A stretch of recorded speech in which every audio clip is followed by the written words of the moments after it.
90% of India is making less than 10,000 rupees per month, and that is the fact. When I am sitting in this 9 to 5 job making 10 lakhs or 15 lakhs and he's earning in crores, people think that just because they know more than me, they deserve the right to make more money. But the world doesn't work that way. So I feel like fundamentally trading is a legitimized way of transferring wealth from the poor to the rich. Most people are stuck in the job market, are stuck as corporate slaves, and can never ever figure out a way to free themselves from this corporate slavery, and they cannot invest this time to upskill. If they had to quit their job today and not earn any rupees for the rest of their life, they will be left on the streets. That is what I mean by free. Most people are not like that. There's something called CASA, right? Current account savings account. And the bigger the CASA, the better it is for the bank. So they're never going to call you and say, hey sir, you have so much money in your current account savings account. The mistake that people make is that they think FD is just like a locker which I can't open. There is something called a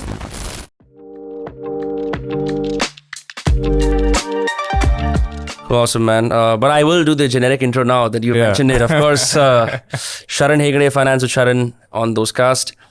Dude, you are the love child of hate online right now. I don't think the country's media establishments or people who are well on the down and out, they don't like a wealth creator too much. right. Would you agree with that? I mean, I think. Or let me put it better. You mean people who become rich, people who make a lot of People money? who become rich by telling people how to become rich, and they do it in public view for all to see. I think people don't like that too much in the country. It's almost like if you're a Ratan Tata, you have to show your philanthropic side to such a big degree that your ascent to richness is covered somehow. Right. No, 100% agree. I think India has always been anti-establishment, anti-rich kind of a country. We just don't like to see rich people flaunt their wealth or be successful.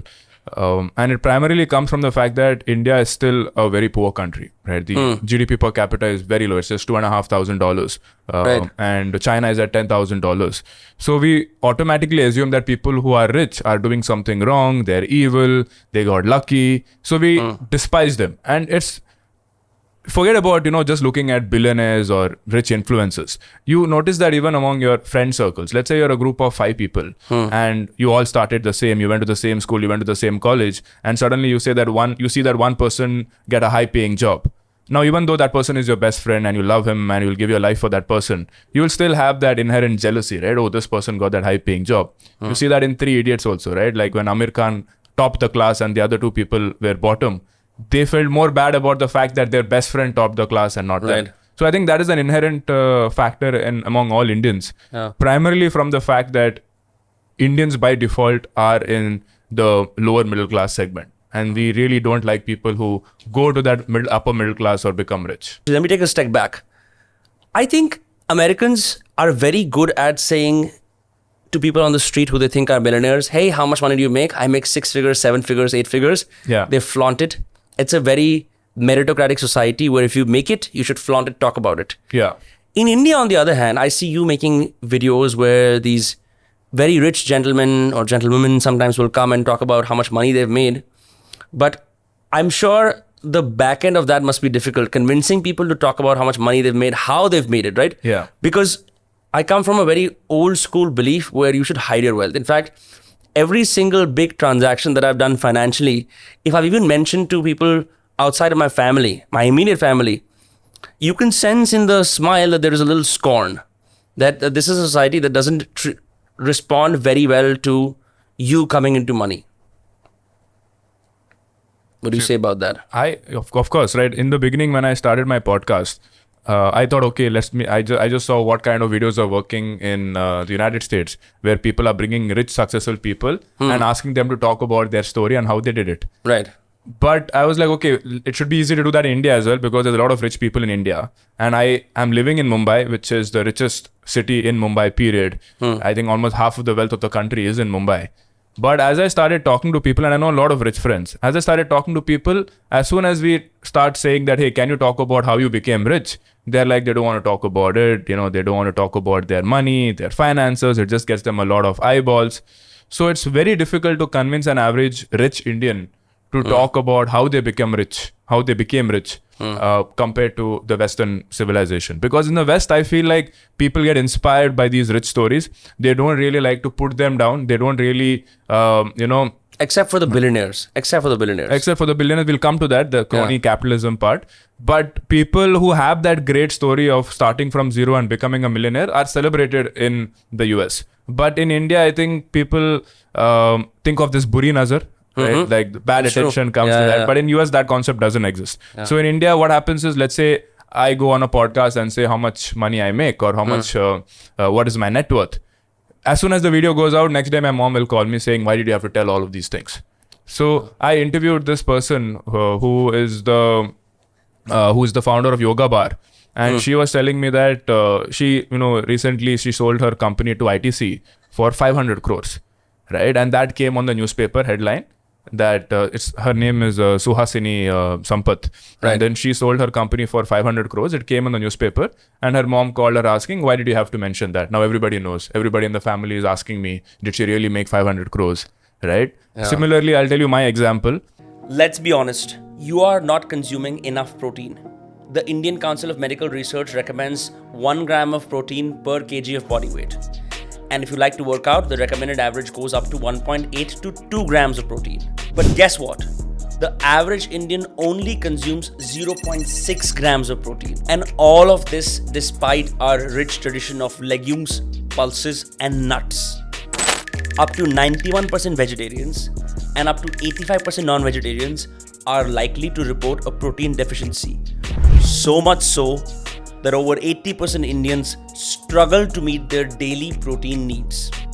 Obviously, we have to change this. Introducing Muscle Blaze Biozyme Protein Range. Muscle Blaze is Asia's best-selling protein brand, and each scoop gives you 25 to 27 grams of whey protein. Okay, let's take an example. I weigh about 86 kilos and I train twice a week. My daily protein requirement is roughly 100 to 120 grams. If I were to take 2 scoops of Muscle Blaze Biozyme whey protein, I would essentially complete 50% of my daily protein requirement. And it's super fast, just mix the protein in water and drink it. Muscle Blaze Biozyme is patent published in the US and clinically tested. The only whey protein brand in the world to have these dual credentials. And because Muscle Blaze offers 50% higher protein absorption when compared to other brands, you will face less bloating because of better protein digestion, which leads to better muscle recovery and growth. So, do you want to become healthy and strong? Just use the code Dostcast on muscleblaze.com or the Muscle Blaze app to avail special discounts. Check the link in the description. So a journalist, who has had a beef with me for the longest time, when I put out a job hiring post on my LinkedIn saying that, hey, I've started this insurance advisory company. I want to hire a lot of insurance advisors and financial planners to help people manage their money. So I just put out a hiring post. This guy, he goes out on social media and says that Sharan is now advertising his finance company. He has not taken approval from SEBI for this advertisement. I'm like, boss, this is a hiring post. This is not an advertisement for my company, right? But he's a journalist. He has a lot of following. He wanted to make a big issue out of it. So he made this post. I'm like, bro, you come to my office. Firstly, I told him, you have my phone number for the last 4 years. You could have asked me, whether this was an advertisement or not.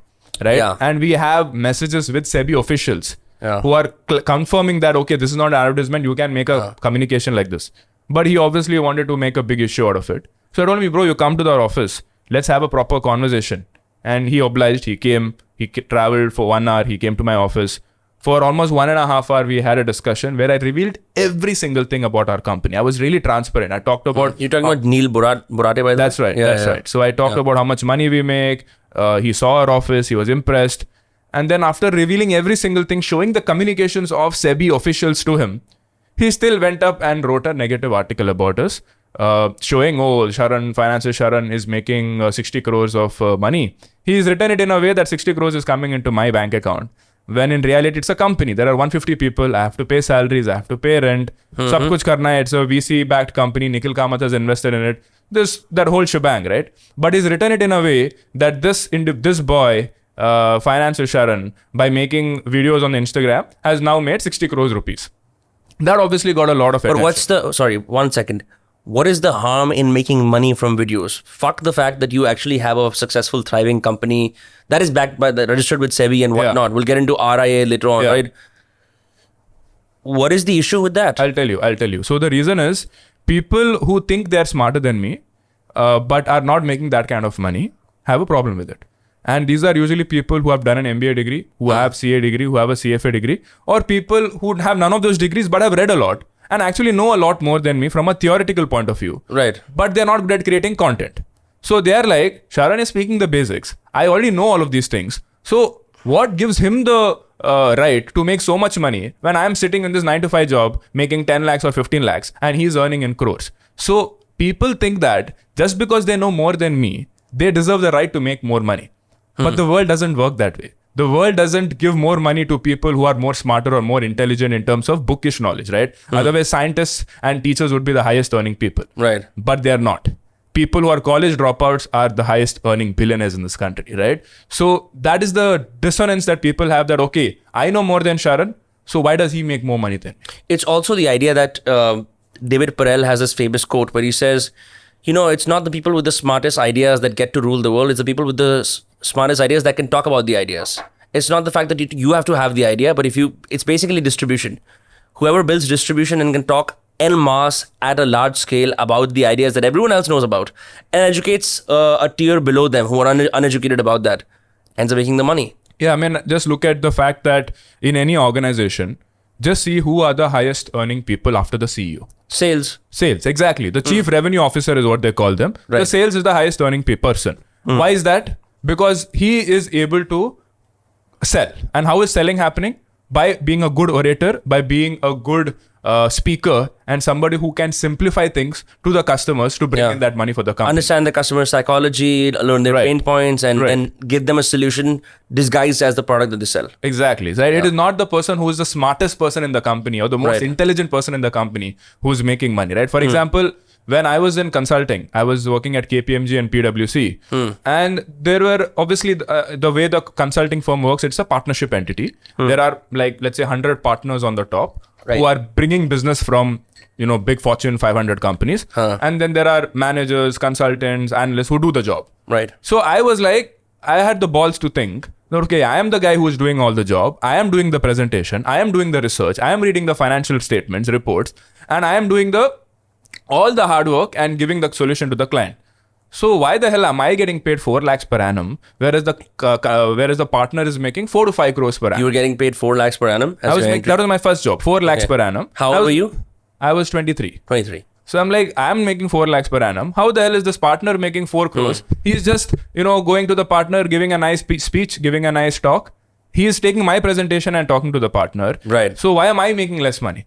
So the answer is simple. He knows how to sell it better than me. I could not get that trust of the client to make him pay or make him or her pay KPMG or PwC all those crores. So because I can't get that trust, because I cannot sell it myself, I am only paid 4 lakhs. Whereas the partner who can sell it to this person, who can sell the solution to this person, makes the 99% of the money. If you're okay with answering this, then only answer it. Were you born into an upwardly mobile, wealthy family, or was your family middle class or lower middle class? Yeah, so I would say my family was definitely upper middle class. Upper middle class, yeah. Okay. And I will tell you the story as well. My father was a 10th standard college dropout. And entrepreneur or I'll job? tell you. So he was a 10th standard college dropout, and he immediately got into selling bus tickets, right? And he obviously back then people didn't have cars. So by selling bus tickets, he made quite some money, and then eventually transitioned to starting a chit fund company. Okay. Chit fund is, collecting money from people and taking a percentage cut out of it, right? And he started earning in lakhs. And this was in the 90s when the most respected job was a government job where they were making 10,000 rupees per month. So he was blackball with the community or no? He was what? Blackball, as in if people respect a government job more. No, not. What do you mean blackball? Blackball as in shamed, ridiculed for doing that. No. My dad is well respected in the society, right? We are from Mangalore. My dad is like a very respected person in the society because back then in the 90s when he was earning in lakhs and your respected government employees are making 10,000 rupees per month. Back then people used to really put government employees on a pedestal because there is job security and there's pension also coming at the age of 60. Right. But my dad started earning in lakhs back then.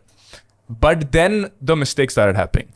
A couple of people defaulted in the chit fund. He had to suddenly take a loan of 25 lakhs because somebody defaulted in the chit fund. Then he made another mistake of starting a restaurant, which again, and restaurant business is one of the hardest businesses to run. And he sold the business just before COVID and at a loss of 30 lakh rupees after running it for 30 years, right? During the years, obviously, he was making money to pay for the expenses and all of that. But net, he had to sell the bar license and all of that. And finally, he made a loss of 30 lakhs. So my dad tells me when I ask him, we have this, big mansion. That's why I say we're upper middle class. Because in the 90s, when my dad became very wealthy for that time, he immediately bought a house. He built a mansion. It's like a 5-bedroom, 20,000 square feet mansion. So I used to always think, okay, we are so rich, because I go to my friends' houses, they are living in normal houses, normal apartments. I'm like, we're so rich. But whenever I asked my dad, okay, I want a PlayStation, I want a Game Boy, I want a car in college, I didn't get any of those things. I'm like, so what the hell is happening? So what was happening was I was born at a time when my dad's wealth started deteriorating. Right? And eventually, you should ask some astrologers if you were the real reason for that. I don't know. But I was born at a time when my dad's wealth started reducing. Right. And then he ended up being in the middle class. So I was born into upper middle class. But my dad made a lot of mistakes which ended up him becoming middle class. And because of that, I was taught to, I was raised as a middle class person. So although my dad was rich when I was born, I had a beautiful house and I was given the best education. But in terms of upbringing, in terms of how much money I was, like no pocket money and all of that, right? So for somebody of my dad's wealth, I should have gotten at least 500 rupees per week as pocket money. Correct. But I didn't even get 5 rupees. Even if I had to pay 10 rupees to the rickshaw for coming back home, my mom used to scold me, right? She was like, you should walk. It was just 500 meters. Why are you coming in rickshaw, right? So I was raised like I was a middle class person. And that is definitely one of the reasons is who I am today, because even now I'm very, very careful with how I spend money, right? I always ask, is this really worth, let's say, if I'm staying at a 5-star hotel, there, one sandwich costs 2,000 rupees. I will not buy it, right? I'll really think. And if I do buy it because there's nothing open anymore, it's 2 a.m. and I have to buy the sandwich, I will really feel bad. I will feel like, I just spent 2,000 rupees on the sandwich. Even though I shouldn't feel, because now I'm like, definitely in the rich category. I shouldn't feel it anymore, but because of that upbringing, I still feel bad when I spend 2,000 rupees on a sandwich. But it's so fascinating because I have so many questions. Is that why you're against buying houses? Because you saw that what buying a house made a dent or a pressure on your family's financial situation? Yeah, that's definitely one of the stories that has definitely scarred us. So even now when I ask my dad, I ask him what is the biggest financial mistake of his life. He says it was buying the house. And when I ask him, can you explain to me in numbers? He's like, at that point of time, he had 50 lakh rupees cash, like savings. This is in the 90s, 50 lakh rupees. Huge. Right? Huge money. And he put it all in making that mansion. Like he bought the land and he made the mansion. Okay. So real estate cost plus construction cost. Yeah. And he took a loan also, like around 20-30 lakh loan. Yeah. Today, the value of that house is 5 CR. Okay. Right? So investment redeemed. Yeah. So that's what you might think, right? And obviously, you might think, okay, I should be happy. It's a 5 crore house. I'm rich. I don't have to work for money. Obviously, I'm never going to sell the house. My dad is never going to sell the house. Right. It's an emotional thing. Of course. Right. So that's never going to pay for any of my business class tickets. You're not going to turn vacations. into a commercial, like a piece of real estate as well, right? No, because it's like a family heirloom, right? Like I would not want to it's like, let's say the Mysore Palace, they're not just going to sell it, right? It's like a family, heritage. Right. So I'm not going to sell the house because there's a lot of emotional connect. And that is a problem with most people. They will buy the house and never sell it. Second thing, I asked my dad, he's like, had he put that 50 lakh rupees in buying like really good real estate plots where there is a lot of action happening of builders, and Mangalore has gone through a huge real estate boom in the last 20 years. Lot of action happening, lot of 50 floor, 100 floor buildings coming. So very high purchasing power as well. Very surprised to notice that when I got there. That's because it's in the Kerala border and a lot of people from Kerala also come and migrate there. Right. And my dad told me, had he made some good decisions in terms of buying good real estate investment options, he would have been worth 100 crores today. He said that he would be worth 100 crores today. And my dad is a real estate expert. Even today, he, does these kind of deals where he's like a middleman because he knows the buyers, he knows rich people, and he knows all the constructors in the city. Yeah. We have very similar backgrounds that way. Yeah. So he makes those cuts. But the point I'm trying to make is that I'm not against real estate. A lot of people, when I say this, don't buy a house, people think that I'm anti-real estate. That is wrong. Real estate comes in 3 parts, 3 options of real estate. Number 1 is you buy that house. right? Let's say you buy a 3 BHK house. Let's say we're in Mumbai. This is a 3 BHK house. You buy this 3 BHK house and you live in it. Right. Number 2 is you buying a plot of land, right? Let's say in the outskirts of the city, you're waiting for the city to develop and then you will sell it. Number 3 is you buying a commercial space and you give it for rent, right? You give it, let's say you buy a shop and then you give it for rent and you make some 7% rental income. The second and the third option are excellent. Most of the people in India have become rich by doing the second and the third option. But when these people listen to me say don't buy a house, they are thinking that I'm against buying plots of land or commercial spaces. But boss, I am talking to the middle class Indians who can never even imagine of buying a 1 crore, 2 crore plot of land or buying a 4 crore, 5 crore office space and give it for rent. They are thinking of buying a 1.5 crore, 3 BHK house by taking a 1 crore loan and paying 80,000 rupees per month EMI. That is what I'm against, because that is not an asset in my opinion, because that is not making you money. Even if the value of that flat goes up, you still can't sell it. You still can't sell it. You would still have to go live on rent. Right. If you were to sell it so that you could get the money. You will never sell it, right? And even if you sell it, you'll just buy another house. Yeah, because exactly. Save the taxes. Yeah. So that is what I'm against. So and the last thing I will tell you why I'm against that, because a lot of people say, hey, my parents became rich by buying a house, which is true, right? Like even my dad, like you said, okay, he put 50 lakhs and today it's become 5 crores after 20 years. Somewhat, okay, 7-8% returns. 5 crore is still a lot of money today. So a lot of people think that, hey, my parents became rich by buying a house. Why shouldn't I buy a house?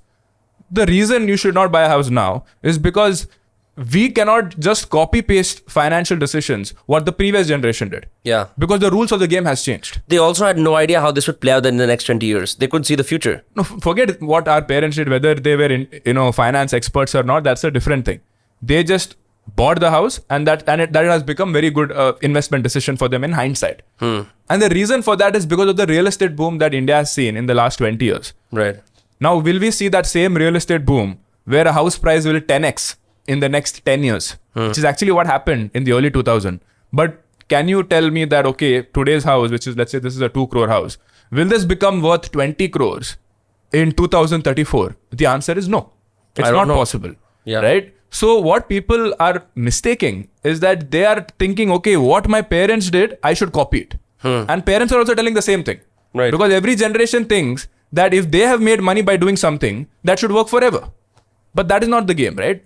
I would say that we are living in an this generation is very unlucky because we are living at a time when real estate prices in India is very, very overinflated. It has reached the bubble territory. I'm talking about the heart of the cities where people are buying those 2 BHK, 3 BHK houses. I'm not talking about tier 2, tier 3 towns where you're buying plots of land. That's a different conversation. I'm talking about people buying a 2 BHK, 3 BHK house to start their family. We are an unlucky generation. I'm talking about people who are in their late 20s and even early 40s. Buying a house right now would be the worst mistake for this generation. Maybe 30 years later, maybe the real estate prices are not as inflated as they are right now, right? Maybe they don't grow as fast. If you look at the last 10 years, real estate in the heart of the cities of all the major cities has grown by only 6-7%. So let's say that is still growing slowly. And then people are getting richer and richer. So suddenly real estate becomes cheaper now. Let's say the interest rates also goes down. Earlier interest rates was 12-14%. Now it is 8%. Let's say 20 years from now, the home loan interest rate becomes 4-5%. In the US, it is like that. It has also gone down to 2-3% in the US. So let's say in the future, India's home loan interest rate also comes down to 4-5%. And all of a sudden, real estate is cheap. Interest rate is also cheap. Then by all means, go buy a house. Right. But that is not the times that we're living in right now. So there is no rule which is applicable forever. Financial decisions keep changing depending on the market forces. Right now, the market forces are not in favor of this generation. So I don't make the rules. I'm not saying, don't buy a house because I have done some insane, magic. I'm not making these rules. The market forces are making these rules and I'm just communicating it to you. Whether you want to believe it or not is up to you. But the math is clear. You will screw yourself if you buy a house now, especially in the heart of the cities of Mumbai, Bangalore, Chennai, Delhi, Hyderabad. You will get screwed if you buy a house now. Yeah, that's why tier 2 cities have become very popular for investing for real estate purposes. There is Dehradun, there is Jaipur, there is Lucknow, and these cities they've also spread out from the center to the outskirts, but still good opportunities from what I know. There are some other things that my parents' generation, your parents' generation do for financial savings and protecting their future and whatnot. Specifically, FDs, fixed deposits, right? Even now, when I think about the fact that I've come into some money recently, I often think about how can I make sure that this money stays with me? Do I put it all reinvested back in the business and live garishly and frugally? Or do I do a secondary transaction and actually get this money? Now, if it's in my bank, I can have some financial discipline and not spend it, right? But eventually it's going to get spent. Some of it is going to get spent. I've been advised smartly by many people from my parents' generation to actually put the money away in a lock-in FD so that I don't have to bother with the fact that I can use that money, right? It's a little cumbersome process to break the FD and whatnot. Do you think if you had, say, 10 lakh rupees and you could spend it on, you could put it in an FD, would you do an FD or something else? So great question. And there's a lot to discuss over here. Okay. So number one, the internet has made FD look like it's a bad thing, and it's not entirely true. Like in the beginning, all influencers, including me, were hating on FD because that was the, because most people were putting almost 90% of their money in an FD. Right. People who are like, people who have just started their job, they're just parking their money in an FD. So we had to demonize FD in the beginning. But now it has gone to such an extent that people are completely neglecting FD. And I'll tell you the mistake with that. Let's take your example, right? Let's assume that you have 1 crore in your savings account. Right. The first mistake that people make is that they keep it in the savings account and they don't even open an FD because they think that, okay, if it's an FD, I can't use it. I can't use it, right? Because then I'll be charged a penalty. So the first mistake that people make is that they think FD is just like a locker, which I can't open. That is wrong. There is something called a flexi FD. Right. And different banks call it by different names. They call it active money. They call it flexi FD. A lot of names they use. Essentially, you set a threshold. Let's say out of 1 crore, you set a 5 lakh threshold. Above 5 lakh, which is 95 lakhs, that goes into an FD. So instead of earning, let's say 4% returns in savings account, you're all of a sudden earning 7%. Let's say someone like you probably have a current account because you have a business entity. You have a current account. Right. Current account is giving you 0%. Correct. So you're literally making 0% when you could have been making 7%. In my case, I also have current accounts, right? And if I had put all my money in current account without, telling my bank to put that in a flexi FD, I would have lost almost crores of rupees in interest over the last few years. And most businesses are making this mistake, right? So it's a very simple thing. You just call up your bank, your relationship manager, and say that, hey, can you... I have, let's say, 1 crore in my bank account.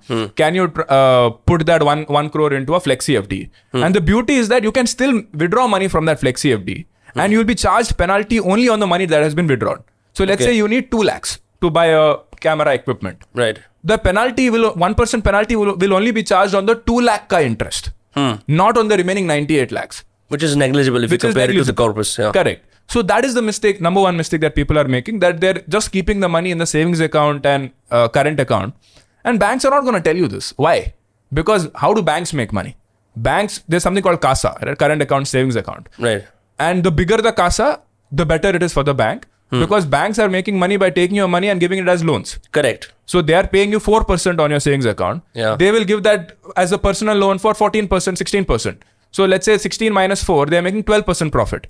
Correct. Now all of a sudden, if you open an FD, they have to give you 7%. So from 16 minus 7, they are making 11%. So from 14%, their profit went down to 11%. So they're never going to call you and say, hey sir, you have so much money in your current account, savings account, can you please transfer it to FD? They will not say that. But what kind of an FD can a current account do?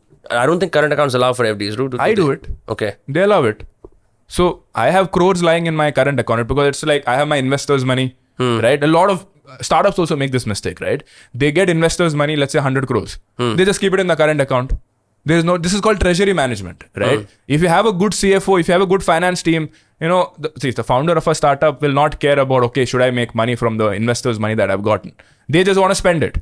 Right? They're like, let me put it on this. They'll spend on marketing. They'll spend it on financial Sharan, like that. Right? They will not look at, okay, whatever money is in my account, can I invest it somewhere? Right. Right. So you definitely can open an FD with your current account as well. And even with savings account, you can obviously open an FD, but most people are not doing this. Okay. Second thing is, with FD, if you open that FD in your senior citizen family member's name, you get additional returns. Right. And you don't have to pay taxes. So in your case, let's say you open an FD for 7% returns. Now you are in the highest income tax slab. So your 7% is not 7%. It will be 7% minus 2.1% because 30% is gone. So that becomes how much? 4.9%. Right. So you are making 4.9% on your FD. If you invest that money, let's say in your grandfather's name, your 7% firstly becomes 7.5%. And for 50,000 rupees of interest that you're getting, you don't have to pay taxes. That's why the HDFC page has the senior citizen bracket and the regular bracket. Exactly. So let's say you're putting 10 lakhs. Now, let's say you get a 7% interest. So that is 70,000 rupees. 50,000 rupees, you don't have to pay any taxes. Only for that 20,000 rupees, you have to pay taxes. So net, your returns could be like at least 6.5-7%. Acha, but tell me something. So if I do it as myself and I'm getting 4.9%, there's often people, especially finance experts, who say, but whatever transaction you do, you also have to realize that you have to subtract 5% inflation. Technically, I make zilch then, right? In fact, I'm at a loss of 0.1%. Yeah. So you don't look at every investment option with respect to inflation. Some investment options are meant for different purposes. So is using inflation as a method for saying no to many investments a wrong It's way? obviously wrong, right? Because the purpose of FD is not to beat inflation. The purpose of FD is to save for a short-term goal. You want to buy the iPhone 17, you want to upgrade your mic, you want to pay for your kids' education. I'm not trying to beat inflation when my kids' tuition is coming next year. I'm trying to safeguard that money, right? Tomorrow, like everybody is saying the market is overvalued right now, right? So if there's, let's say, a 20% correction, 30% correction, I can't gamble my kids' next year tuition on a 20% market correction. So it's incorrect to look at every investment option with respect to inflation and say, hey, I'm losing money with respect to inflation. Yeah, because that's what most people do. They're like, bro, guaranteed 13% returns on SIPs. And more Guaranteed so, nahi hai, but okay. you know, like if you're smart, whatever, right? Yeah. And that's why I don't do an FD, because I would rather get that 13 to 14% on a yearly basis than lose out 7% minus 5% of inflation. I just get 2%. There's no point, right? That's why they completely dismiss the FD as they say it's a bad replacement for the SIP. No, it's incorrect to compare an FD with an equity investment, because equity investment I'm doing just for my long-term goals like retirement, my kids' graduation, in a foreign university, or it could be me buying a house 7-8 years from now. So I cannot compare equity with the debt. It's incorrect to do it. You look at FD and debt investments purely from short-term goal requirements. My marriage could be coming 2 years from now. I want to buy the iPhone 17. I want to go on a Bali trip next year. You need to put this money in FD. There is no other option. Right. And the next best option beyond an FD, I would say, let's say you don't want to put this money in a senior citizen family member's name because let's say you don't trust your dad. He might not give you that money back. Then there is something called arbitrage funds, right? Now, what is an arbitrage fund? Let's say, for example, mango season has come. Like, now it's not the mango season. A few months back, there was a mango season. Let's say in Mumbai, I'm getting mangoes for 300 rupees per kilo. And in Bangalore, it is selling for 500 rupees per kilo. So what would any sharp businessman do? They'll buy it in Mumbai, transport it to Bangalore overnight and sell it for 500 rupees per kilo and make that 200 rupees per profit. These kind of opportunities exist in the stock market as well. Right. It usually happens in the F&O segment. I will not get into the details because it's quite complicated for this podcast. But these kind of opportunities exist in the F&O segment where smart fund managers identify these arbitrage opportunities, meaning price differences, and get you like 7-8% annualized returns. Right. Now, the beauty is this is very, very safe compared to a normal equity investment because you're buying and selling within seconds or within days. Right? So you're not holding it and waiting for the market fluctuation. You're doing it within seconds or days. That's the number one thing. Second, you're getting the 7-8% return which an FD makes. And the last thing, the most important thing, that it is taxed at 12.5%. And the first 1 lakh rupee of profit, zero tax. Got it. So you might make 7-8% returns and pay no tax compared to an FD where you're getting 7%, but you have to pay 30% tax. So this is another option which most people don't know, right? And arbitrage fund, is something that has become very relevant today because the budget has made a lot of changes in the taxation. Right. Earlier, debt funds were taxed at 20% with indexation benefits. Now that has gone away and they're saying all debt funds will be taxed as per income slab. So all your liquid funds, short-term debt funds, all of that has become waste. You should not invest in those anymore. right? And there are like 20 different types of debt funds available, right? But most people look at, okay, liquid funds, I'll put in liquid funds. A lot of fintech apps are promoting liquid funds, saying you can park your short-term money requirements over here. But it is absolute it's gonna destroy your wealth. Because it is no better than putting in an FD, right? Or actually it is actually as bad as putting in a savings account, because liquid funds give, let's say, 5% returns and plus taxed as per your income slab. Right. So it's actually worse than a FD now, liquid funds. Very interesting. Bro, you made a video on SWPs, which is systematic withdrawal plans, right? Yeah. As someone it's been a year since I've started investing in SIPs, and I've accumulated I think a decent corpus and some returns on it. But I come from this school of thought, or I'm rather uneducated fully on SIPs, where I don't think about withdrawing or exiting the SIPs per se, because I think I'm going to keep doing this forever, and then just look at those numbers on the screen and feel nice that this is a part of my net worth. Right. Why withdraw, and what is the SWP, and what are the merits of it? Yeah, so that video was made for the purpose of telling people that you don't need hundreds of crores to retire. So a lot of people think that when you ask anybody, how much money do you need to retire? If I ask you how much money do you need to retire? 50 CR? 50 CR. That's the number that most people say, right? Yeah. Now, the purpose of making that video is to say that even if you have 2 crores, you can live a life where you're spending 50,000 rupees per month. And that money will not reduce, it will become more than 2 crores. Right? Because most people look at that 2 crore as a pile of money kept under my bed. Right? Yeah, it's very psychological actually. Very psychological, right? So the purpose of that video is just to say that you don't need a lot of money to retire. Because a lot of people think that I can never retire. Right? And the concept of SW is simple. It's not, it's not a complicated thing. It is just setting an automatic withdrawal mechanism from your mutual funds. That's it. That's all it is. It is nothing complicated. Like just how SIP is like putting money into mutual funds, SWC is removing money from mutual funds. And you won't recommend reinvesting that. That's just for your consumption. That is just for your consumption, and that comes when you retire. Like you said, why will I remove it? You should not remove it. Even I don't do SWP right now. Right. But let's say you do this podcast for the next 20 years. Yeah. You are 55 years old. 45, sorry. You're 45 years old. It's okay. This business hates you at 10 years anyway. Yeah. So you're 45 years old and you're like, bus ho gaya, I made 50 crores. Now I want to stop. Obviously, now you're not having an active income because you've stopped all active income sources. You don't have a salary income also. You want to buy a house in Goa and chill.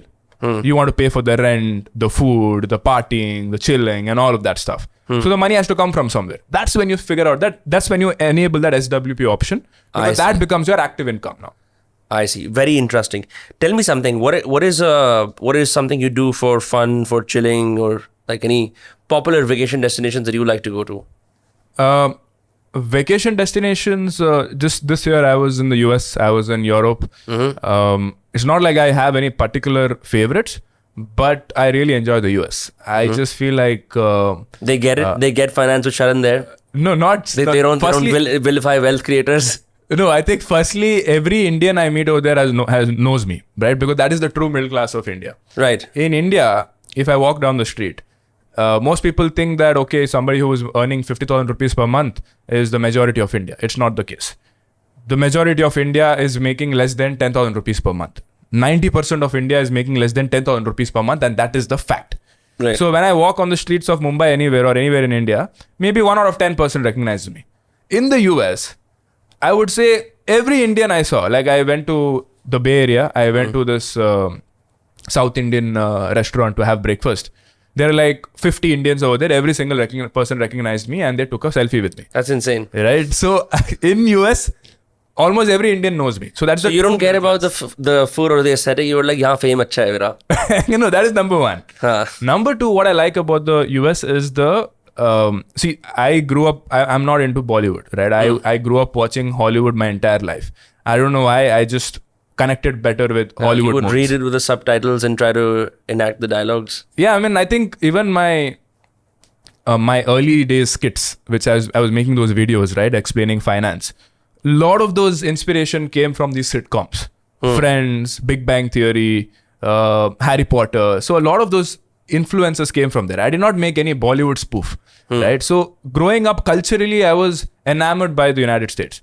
And I always wanted to move to the United States. Like most Indians, living in India, some 15-year-old, 18-year-old, very ambitious Indians right now, they're always thinking about, okay, how can I move to the US, get that 100K salary, and just have a good life. So I was one of those people, and until 3 years back, I wanted to go to the US. So in fact, I got my admission into Columbia Business School for my MBA degree.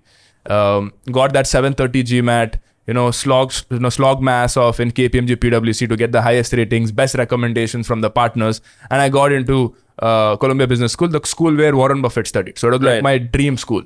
Never thought I would get there. It's an Ivy League school. But I didn't end up going there because I'm like, okay, Finance with Sharan has become big. Let me focus on this. So I always felt like, okay, my life was supposed to, continue in the United States. So whenever I go there, I always feel like, okay, what could my life have been? And most of my best friends are now living there. They are in Chicago. They are in, San Francisco Bay Area. They're working in, Tesla, Google, Apple. So I spend time with them over there whenever I go there. And I always enjoy, spending time there.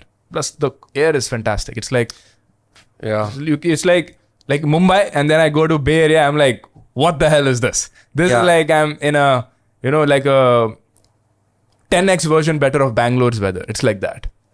When I first got my US visa in 2015, I went to study at Boston University, right across the river from Harvard and MIT. I was at the Delhi US Embassy and I just received my visa, student visa. And one older Sikh woman asked me, can she see my visa sticker with the passport? So I got freaked out. Because of course, outside you can see that there's hundreds of people from Punjab and some Haryana sitting with their bags, and you can see they've traveled all day long to be in a bus to get here. It's their dream to go to the USA and disappear forever in the or Canada and disappear forever in the suburbs of Ontario or somewhere wherever they in Bay Area. So I was very reluctant, but I was sitting with my father and he said, "Koi nahi dikha de."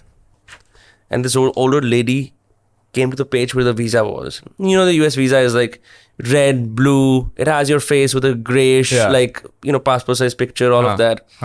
Says B1, B2, F1, F2, whatever. She looked at it and she kissed it like that. And then she had a little tear here. And then she said in a teary voice, "Badi mushkil se milta hai, beta." So at that point, I really realized how lucky I was to get to the US because despite what we say about, this is the Indian century and India is shining and there's a billion articles talking about why people are returning from the US. Deep down, even if it wasn't the Indian century, or the contrary, even if India became the biggest superpower, just the allure of being able to live in a first world country of the West is still so important in anyone who has studied in the English language in an English medium school and has seen how Western media is the most powerful in the world. No, 100%. Itna strong hai ki that entire Punjab wants to go there. 100%. And I'll tell you one more thing. A lot of people will have a counter argument to you saying, okay, if you go over there, you will not be happy because nobody knows you there. You will be treated like a second class citizen. इससे बढ़िया तो मैं India में ही हूँ, अपना घर है, नौकर चाकर हैं, दोस्त यार हैं, right? Correct. And I will tell you the counter argument that if you don't need like hundreds of people to be your best friend, you just need 5 people, right? So when I was in the Bay Area in the United States, that is like a mini Bangalore. Half of the people are Indians or Asians. Right? Like it's literally mostly people are Indians. Right. So it felt like it was a new Bangalore, which like everybody in Bangalore has been migrated over here, minus the traffic, minus the pollution, and minus the crowd. Plus the Teslas and the homelessness. Plus the Teslas and all of that. Yeah. And you just need like you will probably know at least 4 or 5 people who you studied with in college. Definitely over there. Like for example, I am from RV College of Engineering, which is one of the top private colleges in Karnataka. Apparently, in the Bay Area, San Francisco, there is a meetup of RV college people every year. And I think almost 1,000 plus people turn up. So there are so many people over there. So if you just have 5 best friends, whether it is Indian or non-Indian, you are sorted. So you don't need the entire country to sort of, respect you, right? To have a good life, right? Secondly, Look at the and second thing that people bring up is that, oh, there you can't hire a maid to cook food for you, to clean the dishes for you, as if that is some big problem without which you can't live your life. Yeah. Their life is so simple that you don't need to go to the market and all, right? There are incredible outlets like Walmart, which is like, just like a 10-minute drive where you can go and shop for the whole month and get your groceries. And plus, like, it's like everything is so simple. Like there is like a dishwasher. You can't get somebody to cook for you, but every person over there who has migrated over there, all my Indian friends, like my friend has learned how to make chicken ghee roast, which is like a Mangalore delicacy. Yeah. He cooked it for me and I ate it. It was so good. And it forced, going to the US forced him to learn all these things. Yeah, because they're built on the principles of the frontier. They were the people who migrated from the UK and they wanted to set up a new nation, and they found this wild land. So the DIY culture, do-it-yourself culture emerged from there. Ki apni khud ki gaadi banao, apna khud ke wood banao, like woodworking. That is why it is also one of the only Western countries where blue collar work is celebrated. Because you could be Elon Musk, but you can probably, he can still fix a fridge because he's a good engineer. Yeah. But he can still fix his fridge. I'm not sure if an Indian millionaire can do the same.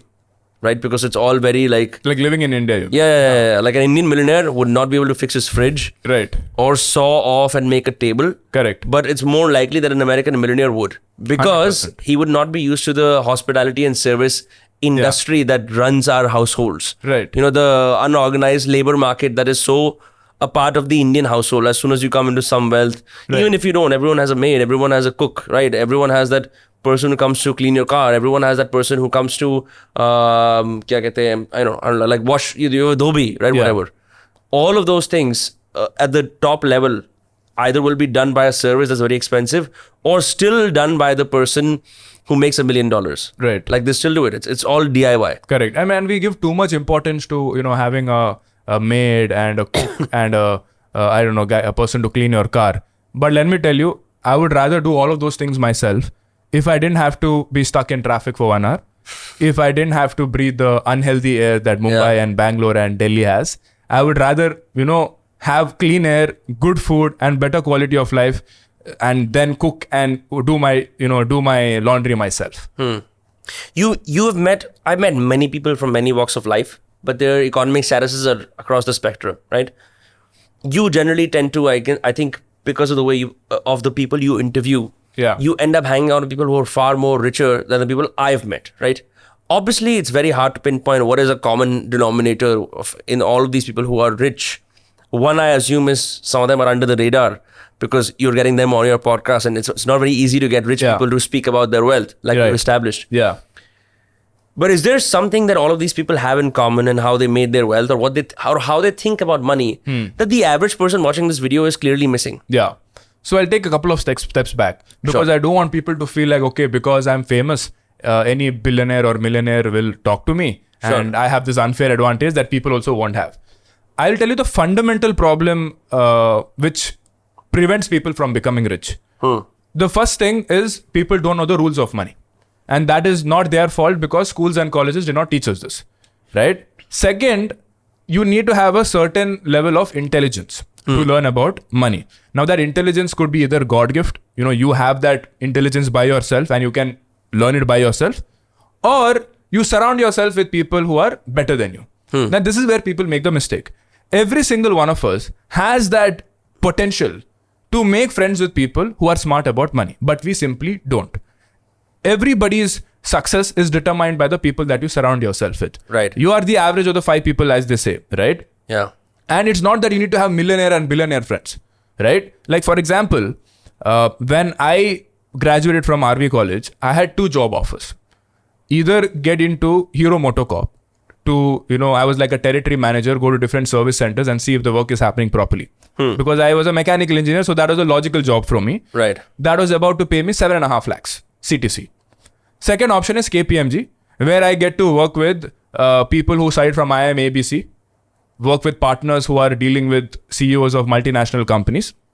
But the job is going to pay me 4.5 lakhs. It was a very difficult decision at that point of time Either pick the job which pays 7.5 lakhs or pay 4.5 lakhs. Now, obviously, I am privileged. I come from a background where I don't have to send money back to my parents to take care of them. So for me, it was okay, let me take this 4.5 lakh job because I will surround myself with people who are smart about money, who understand business, and I can learn something from. Right? So every single one of us have these decisions to make in our life. With who do we want to surround ourselves with? Who do we want to become friends with and learn about money from them? And your ego didn't come in the way of this learning? You didn't feel like you would feel small if you desperately told someone, hey, I think you make money, teach me how? Not really. I think that is one of my strengths, that I'm very shameless in asking questions. And I ask a lot of questions. Ever since growing up, I've been asking a lot of questions to my parents, to the point that my parents used to scold me. I'm like, how many questions are you going to ask? Stop talking. Right? So I didn't stop. I continued this even when I was working. And the beauty about smart people, intelligent people, that they love answering questions because it makes them feel great. Right. So when I was welcomed over there, like when I was like during the evening chai sutta breaks, the chai snacks breaks, I used to go out with these IIM, ABC, Lucknow, Indore, Kozhikode kind of people. And I used to ask them one question after the other. And they used to love answering these questions because they felt like they're smart and they're helping me. Right? That is the beauty of smart people, that they love helping other people because they inherently feel that, oh, I'm helping other people, which is true. So that is the number one thing. Surround yourself with people who are smarter than you. The next thing is, people are very lazy in general, right? They are ready to give 10 hours of their life every day to work for a company to get that salary. But they're not ready to spend even 1 hour every week to understand what to do with that money once it hits your bank account. But bro, they're all going to give you a counter argument like, you can say it, Sharan, you got lucky, because many people say luck ka factor hota hai and that everyone's not like you. Yeah, who said life is fair? Yeah. Life is not fair. Life is not fair, right? But nothing is stopping you from learning how to manage your own money, right? A lot of people think that if I don't make 50 lakhs per annum or 1 crore per annum, I cannot be rich. Which is not true, right? Even people who are making 12 lakhs per annum, 20 lakhs per annum can become financially independent by their 40s or 50s simply if they understood what the rules of money are. That is where they get it wrong. They are not ready to put in the time. It is not about, oh, do I know this stock tip? Do I know this hack which nobody knows?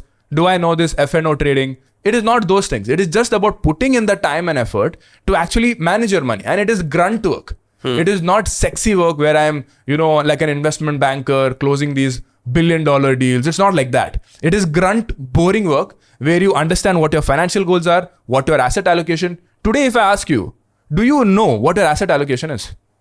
I don't. What is asset allocation? Do you know what that is? Like where my money is, wait, let me think about it. Asset allocation, it's like how I've allotted. Okay. Yeah, it's like how much of my money do I have in real estate, how much in other financial instruments, something like that. Yeah. Correct. Most people don't even know what their net worth is. They will know Elon Musk's net worth. Oh, he has become $250 billion. They don't know their own net worth. Right? They don't know what their parents' net worth is. That's another important thing. A lot of people, there's a taboo in India, right? Yeah. We can't ask our parents about their money. Yeah. I have been asking my dad what his money is from the age of 10. It was just wired in me. Obviously, he didn't answer it. He answered it from the age of 18. That is when he started really opening up because he started trusting me. Because he's like, okay, you manage 2 lakh rupees. You manage it by yourself. Let's see what you'll do. And then as he saw, and luckily it was during... And you grew it? I grew it because luckily it was during the time when, just before COVID. So 1 year, 2 year, I was beating his FD returns easily. So that was very easy for me to convince him. And then after COVID, the real boom happened, right? So then, now I manage all their money. My mom and dad, I manage their whole money. So the first thing to understand is, what is your net worth? Do you know what a net worth is? Yeah, roughly. But you don't know your asset allocation, right? Most people have invested in around 15, 20 different apps, right? Mutual funds, stocks, FDs, US stock, whatever, right? But they don't know what the total sums up to. Second, they don't know what is the division across various asset classes. They just blindly copy their friends. They think that, okay, because, oh, this person is the same age as me. This person is from the same background as me, same job. So obviously our investment should be the same. But it is completely wrong. Because one person might have very different financial goals. Your financial goals could be heavily skewed towards short-term goals. Maybe you want to open up a new business in the next 4 or 5 years. Or you want to plan for your wedding in the next 2 years.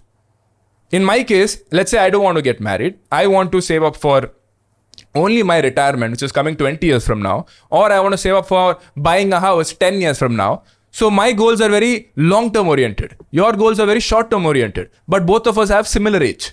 So our asset allocation should be completely different. Yeah, but I would be like, Sharan is also a creator like me, no? So let's just see what he's doing. Exactly. You will like be like, okay, Sharan, just tell me some stock tips. Tell me what mutual funds I can to also invest just come to you and say it because I know you're a finance guy. It's like, you tell me, I'll just do what you say. Exactly. That is the mistake.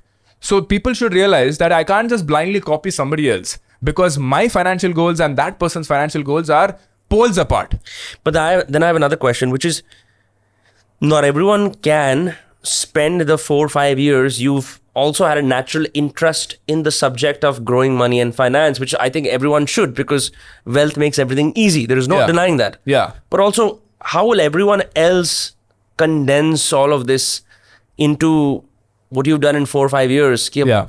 What I'm saying is I can't spend the next 4 or 5 years learning and studying about wealth like you have in order to arrive at these conclusions. What's my get rich quick scheme? So I think this is the perfect plug for my 1% club. That's why I've exactly started this. Okay. Because when I was creating content in the first 2 years, I immediately got to 2.5 million followers. And I was making a lot of money, brand deals are coming and paying me and all of that. But a lot of people in the comments and DMs were like, Sharan, I've watched all your videos. I have made almost 800 videos now. I've watched all your videos, but it's all scattered. Can you condense it and compile it in one place? And I'm ready to pay you money for that. Can you compile and condense it in one place so that I can do it quickly and I can do it in a structured manner? And you don't just give me the gyan, you also help me implement it. Because there is a big difference between reading a book and actually implementing it. Like, what is the last book that you've read? It's called The Pearl by John Steinbeck. I read it yesterday. Is it like a fiction book? It's a fiction book. Tell me a non-fiction book that you've read.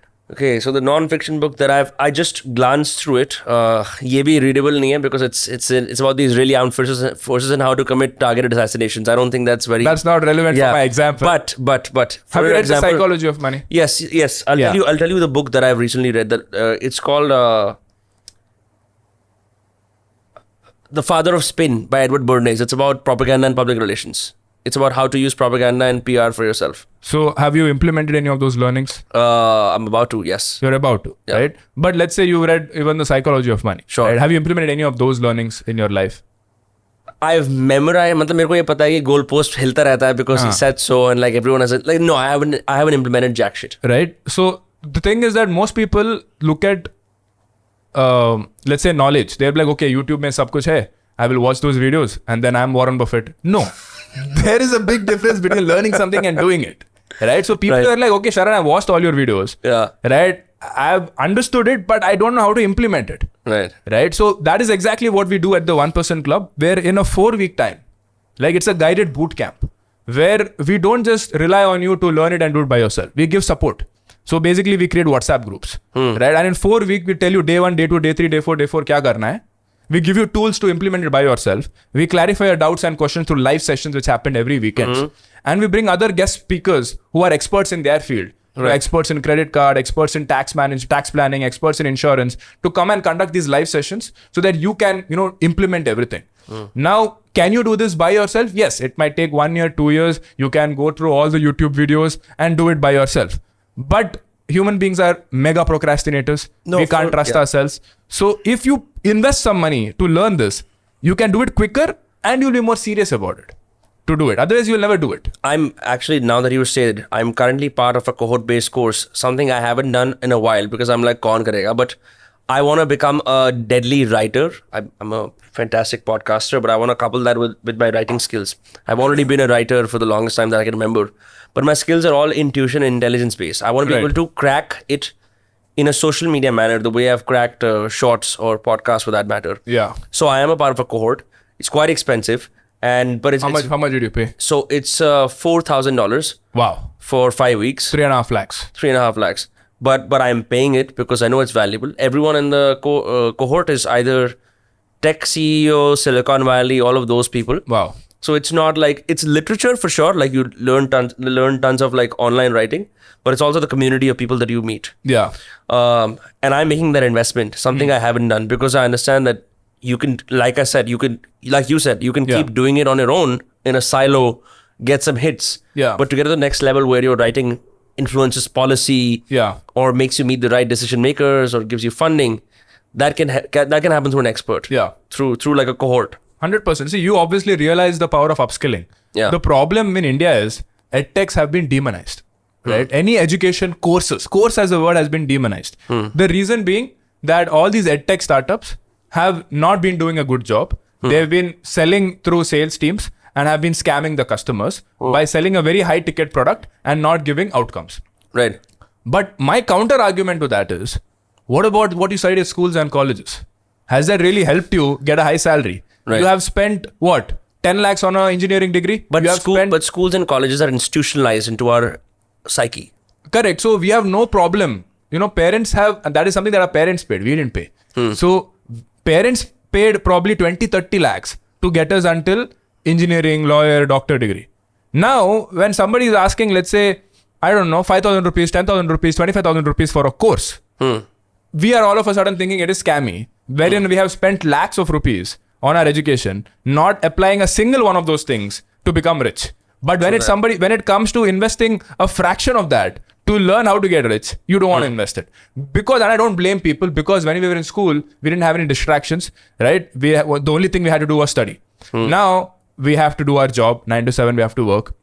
We also have to, we are also distracted by social media, right? No, there is no, our parents are not calling us every day and asking, are you studying? Are you upskilling? Parents are not doing that anymore, right? So the affinity for people to upskill has reduced. You and I are lucky, right? You are your own entrepreneur. You said you record for 7 days a month and then rest of the time you're free.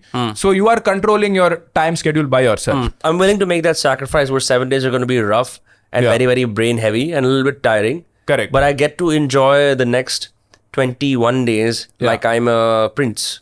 Exactly. So this is what Naval Ravikant says. Life has to be lived like a lion. We need to be lions. We are not sheeps. Sheeps go and eat grass every single day. Right. But a lion eats once a month or twice a month, and the rest of the time it's chilling. Right. That is what you've done. And because you've done the time, you are controlling your schedule by yourself. You can free up big spaces of time for yourself, in which you can upskill yourself and become better and better at earning more money. But most people are stuck in the job market, are stuck as corporate slaves, and can never ever figure out a way to free themselves from this corporate slavery, and they cannot invest this time to upskill. This is the problem. I want to ask you a little different questions, more like a thought experiment. Take me to the view from the 45th floor, or take me to the Empire State Building where you're standing with a bunch of your friends who are also rich, older maybe. Right? Yeah. What do you see? What does that look like? Because there are many people who watch inspirational business case studies. Yeah. There are a lot of them who watch ki Ratan Tata ne apne paise aise kamaye, Elon Musk ki net worth hai, all right? But they're never able to get into the rooms where, say, you or I have gotten into, right? And some people do, but most don't. And they all wonder, what is it like from 40,000 feet from a private jet or from a business class flight or from the top of a building where you're standing? What's the horizon look like? Yeah. Do you change mentally? 100%. It feels like life is on cheat codes. You're living life on cheat codes. Like life is so easy. Yeah. Because the number one thing that restricts people from being free is money, right? The way I look at the world is that, like, a lot of people think, okay, back in the olden days, there was these rulers and everybody had to work for the ruler. Right. And people think now, okay, there is freedom. All countries have democratic, constructs, constitution. So everybody is free. Are you really free? I don't think so. I mean, both of us are free because we don't have to listen to somebody. Nobody's paying us a salary. So we are earning our money by ourselves. Well, we're free relatively, but we're not. We're also unfree in the sense that we're also imposed.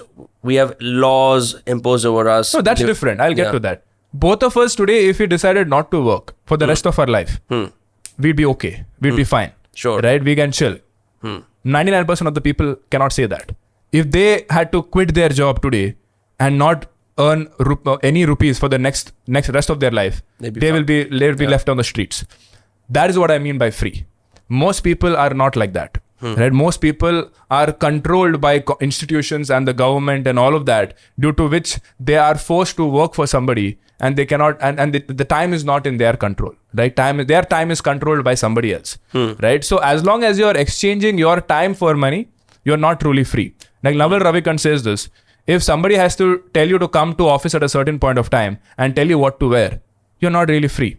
So the point I'm trying to come at is that from the 45th floor, what it looks like is that these millions of people are working for a few people at the top, right? You might say that they're free, they can do whatever they want, but they still have to come to office at 9 in the morning and leave at 7 in the night, and they don't have a say in it, right? And you know that they cannot do anything because you are paying them salaries, right? So that is what it looks from the 45th floor, right? Whatever you asked me.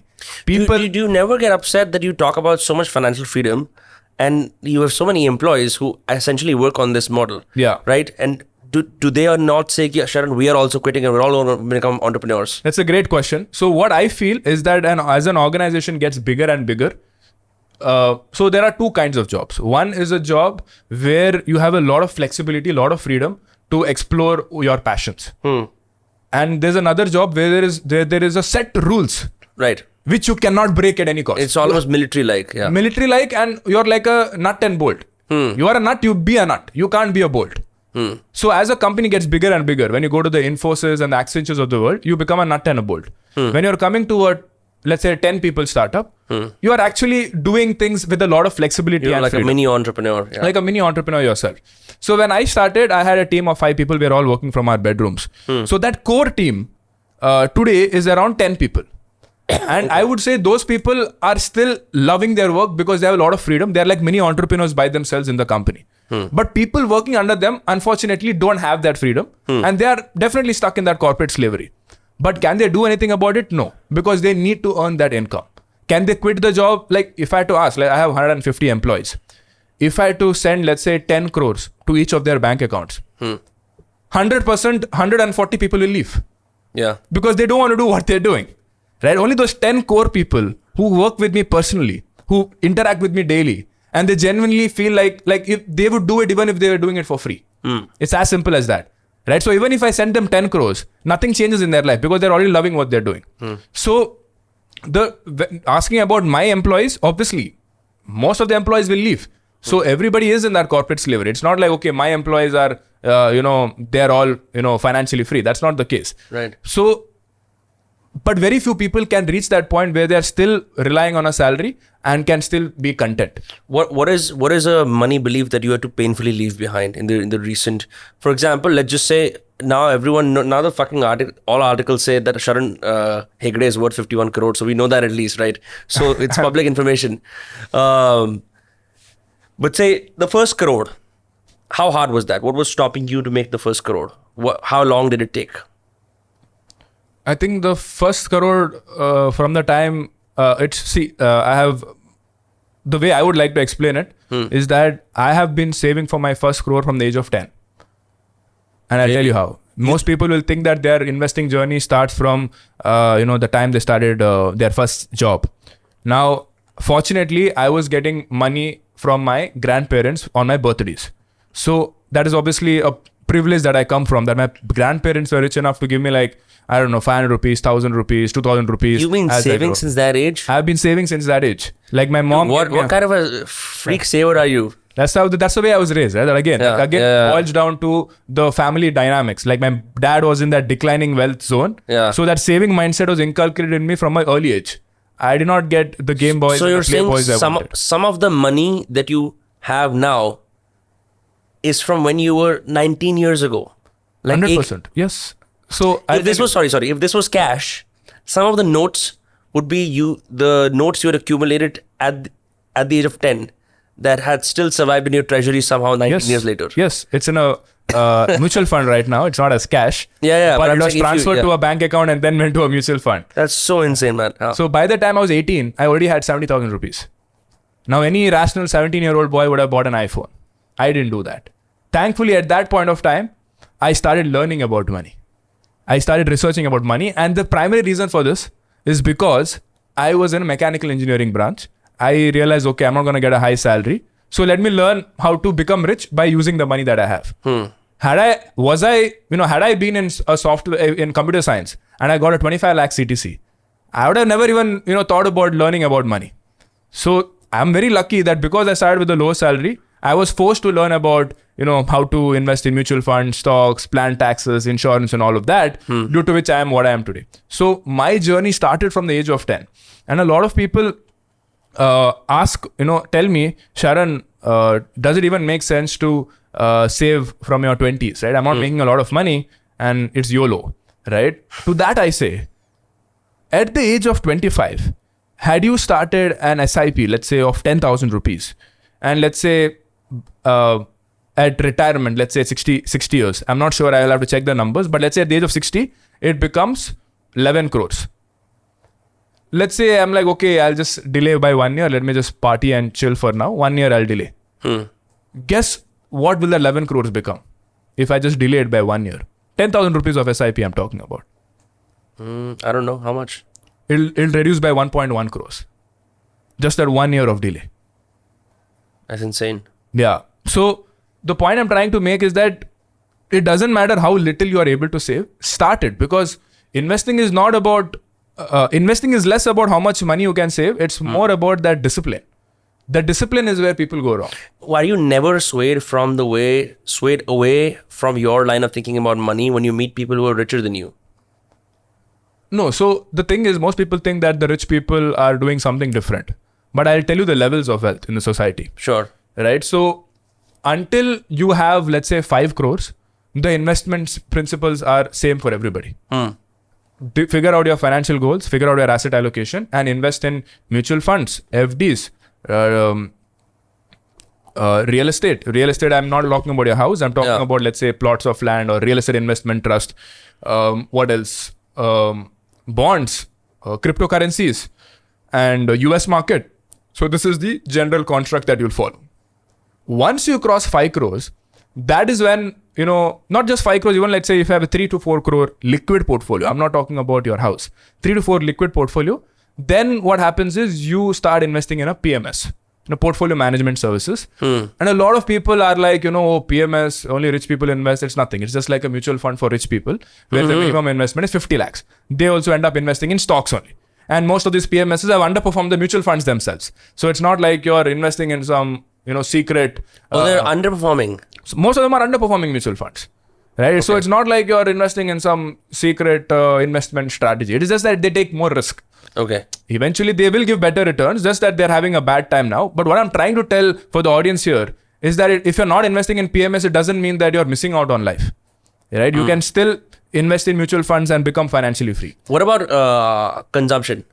How do you factor in consumption? आप investments तो बहुत सारी कर रहे हो, but what if someone has a high consumption lifestyle? How do you solve that? High consumption lifestyle, you mean that they have a spending problem? Yeah, like in the sense that if you've got all of these things, for example, let's take a specific number. Let's say someone had 10 lakh rupees to invest, right? And they were to invest it over a period of 1 year. And then they are also paying rent and whatnot. At the same time, they also have, they like to go out and party and all of that. When you were sort of coming into wealth, as you still are, and you will make more money, did you figure out, okay, what is my allocation for food or a luxurious watch? Yeah. Or buying a car or giving my mother some jewelry?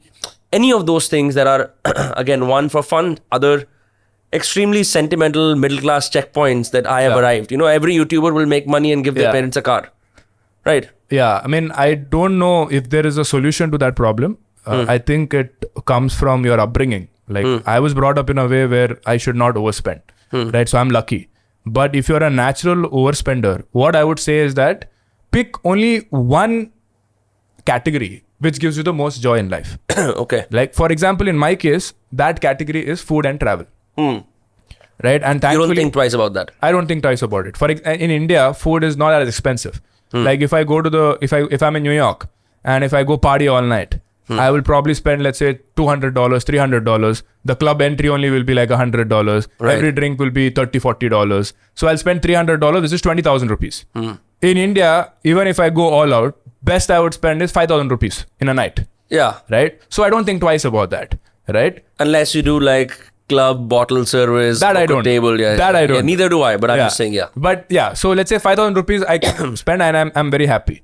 Hotels also. Let's say if it's a 20,000 rupees a night hotel, 30,000 rupees a night hotel, I don't care too much. Because I really look it as an experience and I value experiences in my life. Right? For me, that is what gives me the most joy. And I remember those experiences for a long time. Like staying at a Leela Palace, I will remember even today. What's the most memorable experience this money has bought you? That sounds like a MasterCard ad, by the way.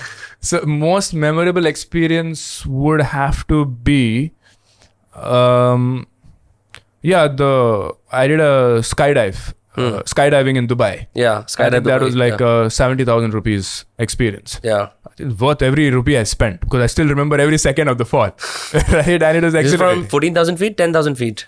I don't know how high, but tandem, right? Like you're with a dude. Obviously, my first jump. Obviously, you have to go with somebody else. So that was the most memorable experience of money. Yeah. Now, what most people do, and I don't blame them, but let's say, for example, I can easily buy, let's say, a 1 crore car. I don't have it. I have a 15 lakh car, right? So, but the reason why I don't have a 1 crore car is because when I ask myself, how long will that joy last? See, if I buy a 1 crore car, a luxurious car, that joy lasts forever. That depends on person to person, right? Okay. So for me, if it's a 1 crore car, I'm like, okay, I need to take a loan because I get tax benefits, business and all that. Yeah. So I have to pay, let's say, a five-year loan. And it is a massive liability, like paying off car loans and house loans because you have to take the loans in the first place, despite the fact that you have the money for it. That is a liability that no one expects. No, I could buy it in one shot also, but it's a better financial decision for me to get that car on an EMI because I'll get the tax benefits on the interest component of the loans. Now I'm like, okay, 5 years car loan. And if it's a 1 crore car, I'll probably have to pay like 2.5 lakh of monthly expense. Sure. In my mind, I'm like, my joy of being in that car. See, I don't like to drive in Mumbai especially. Plus it's a headache. It's a 1 crore car. I have to drive. What if scratches come? Bike guys go like crazy. Right. Then parking also is an issue. Yeah. So I need to have a driver, definitely. So I have to sit in the back. So I'm like, is that joy of paying 2.5 lakh every month? Is that joy still going to be 1 year later or 2 years later? For me, that answer would be no.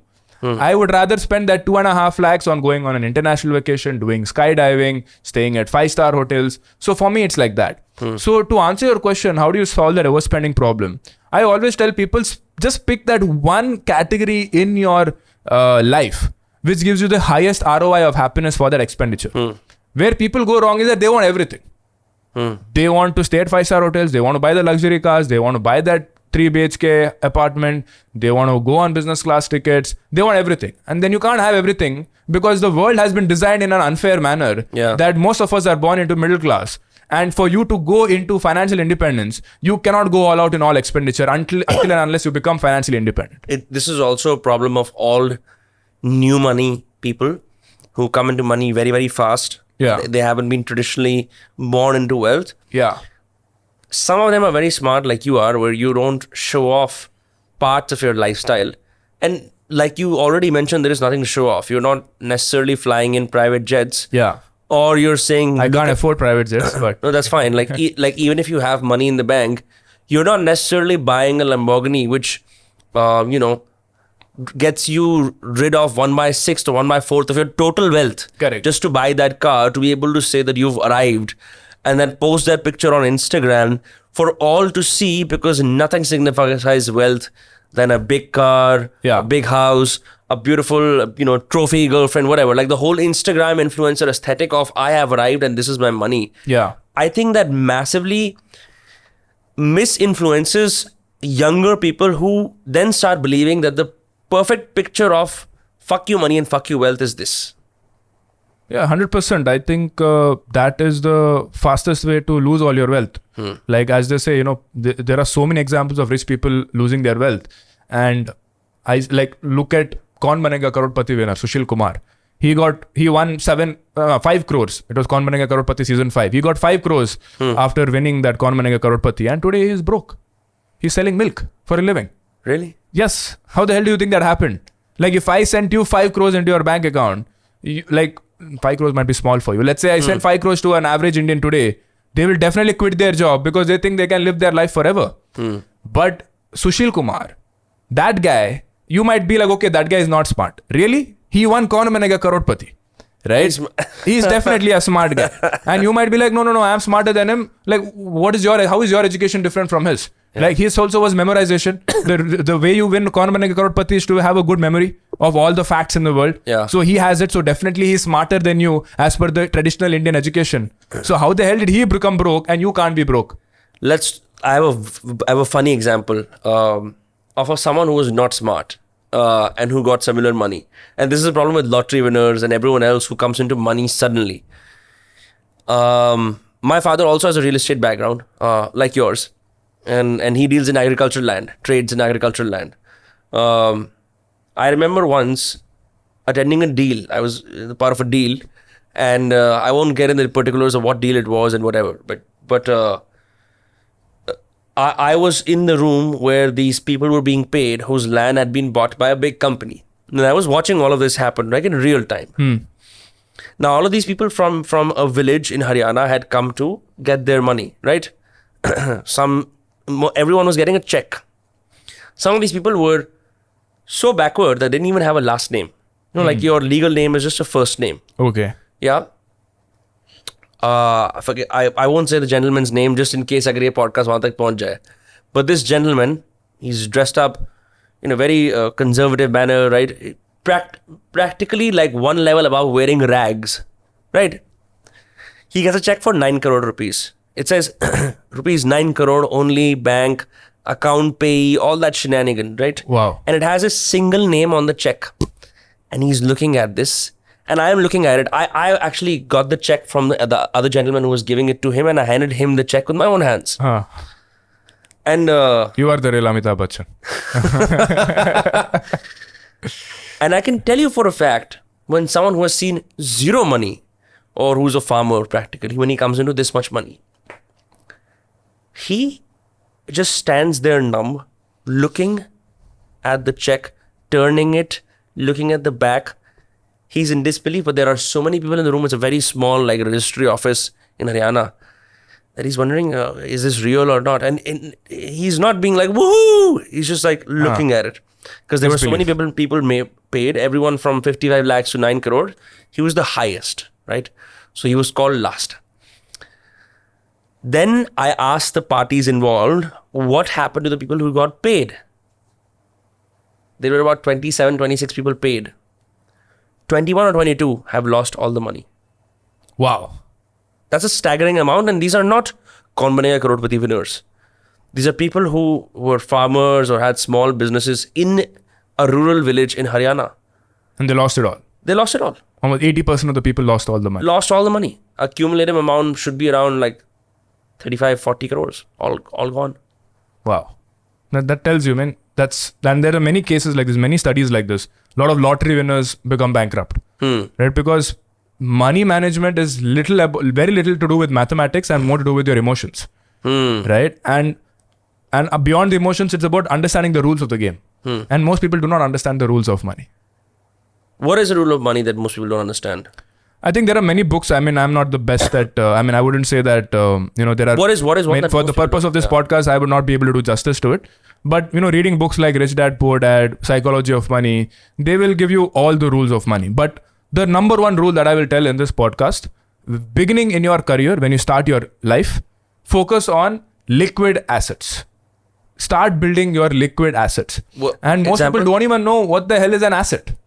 Right? Most people will buy a house and think it's an asset. An asset is something which can be bought for X and sold for Y, where Y is greater than X, meaning you can make a profit. Second, it is or it can give you a constant source of income. It could be a business or it could be a rental property. Right? Most people, what do they do? What do we do when we start making money? We start taking loans. We start taking a home loan. We start taking a vehicle loan. Right? So people are doing the ulta. They're doing the reverse. That is number one. Second rule of money, I would say, is risk management. People do not understand risk management because we are inherently thinking that nothing bad will happen to us. Right? When you talk to your parents and you ask them, okay, let's take an insurance for you. Let's write a will. They're like, my mom says, Shantam Papam. Don't talk bad things. Right? So people don't like to talk about risk management. But my challenge to people is, look at how businesses are run. see how a business is run. A business has cash flow statements, profit and loss. Every quarter on quarter, a business analyzes what is the financial health of the company and decides what to do with the profit, whether to reinvest into the business or do some other smart decisions. Why don't you do that for yourself? Why don't you look at your own financial life like a business? We don't do that.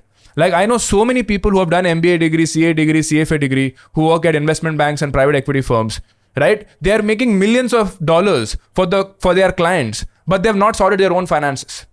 Right? Because they're not applying the same things that they're doing for other bigger companies on their own personal life. Yeah, as soon as it comes to my money and personal finance, people get their emotions in the way. They're not able to be cool and methodical when someone else's money is on the line. Exactly. So that's the thing. So risk management and asset allocation. Asset allocation and risk management, and I would say not being gullible. I think that's a very important thing, and that was something that was a weakness of mine. You know, I used to always believe in I used to always in the good of people, right? I was like, okay, I'm good. I'm always nice. I'm always thinking about the best for both parties. I learned very late in my life, and when I'm talking late, I'm talking about 3 years back. I realized that some people are genuinely there to fuck you.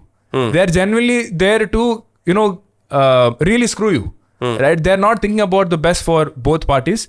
They're coming with an intention to hurt you. Win-lose. They will win-lose situation, right? They're coming to steal from you, right? And they're banking on your gullibility to do it from you. And how did you kill this gullibility? Surrounding myself with smarter people.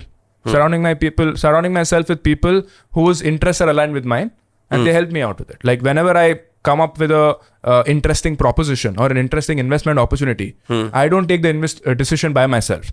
I will run it by 2 to 3 people who are better at evaluating it, better at understanding the person who's on the other end of the table. And then they will tell me, basically, to understand what is in it for that person.